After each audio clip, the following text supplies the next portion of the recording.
Assalamualaikum warahmatullahi wabarakatuh. Saya Lili Surani Makolampit dengan NIM 1941062.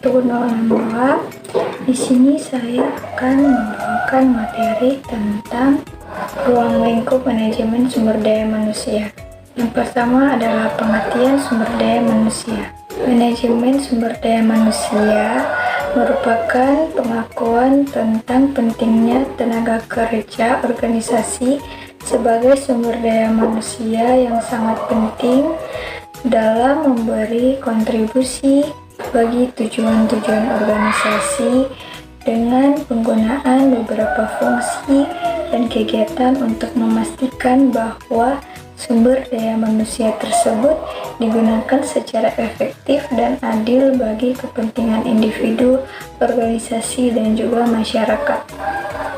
Fokus sumber daya manusia terletak pada upaya mengelola sumber daya manusia di dalam dinamika interaksi antara organisasi-organisasi pekerja yang acap kali memiliki kepentingan berbeda.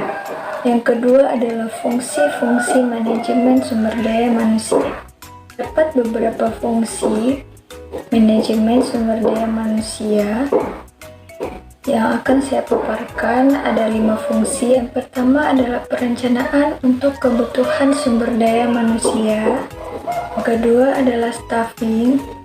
Ini sesuai dengan kebutuhan organisasi setelah kebutuhan sumber daya manusia ditentukan. Yang ketiga adalah penilaian kerja. Kegiatan ini dilakukan setelah calon atau pelamar dipekerjakan dalam kegiatan organisasi.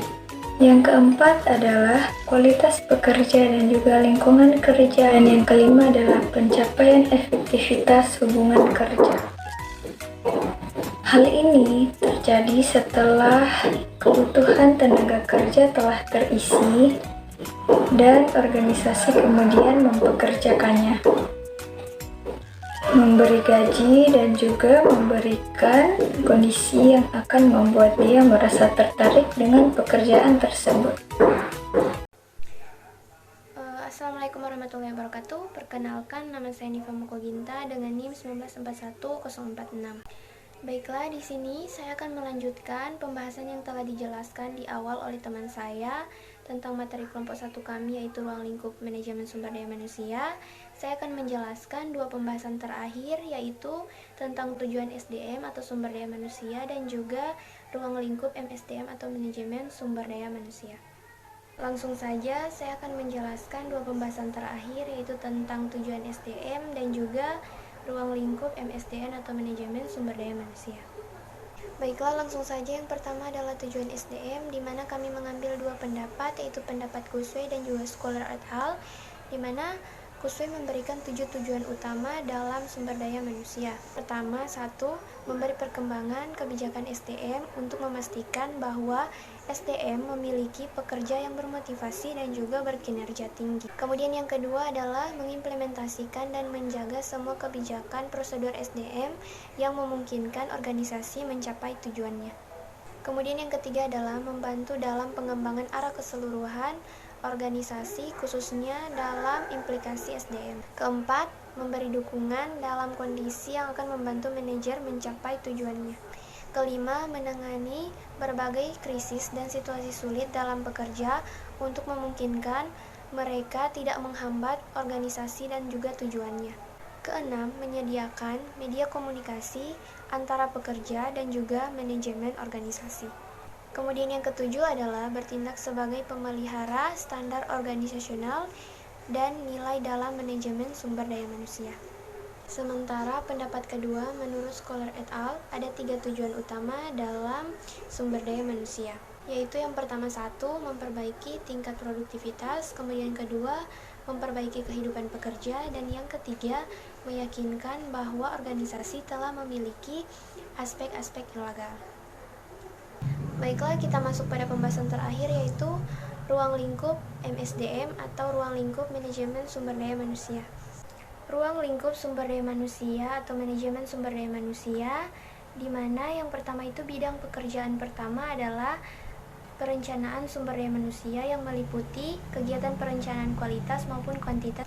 kecenderungan terhadap perkembangan teknologi dalam bidang produksi, misalnya secara umum menuntut kualitas dalam sebuah sumber daya perusahaan atau sumber daya manusia.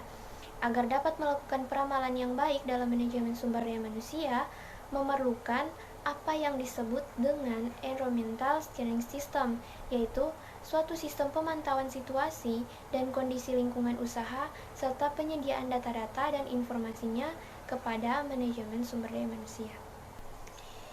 Kemudian yang terakhir ada 3 pendekatan alternatif dalam manajemen sumber daya manusia.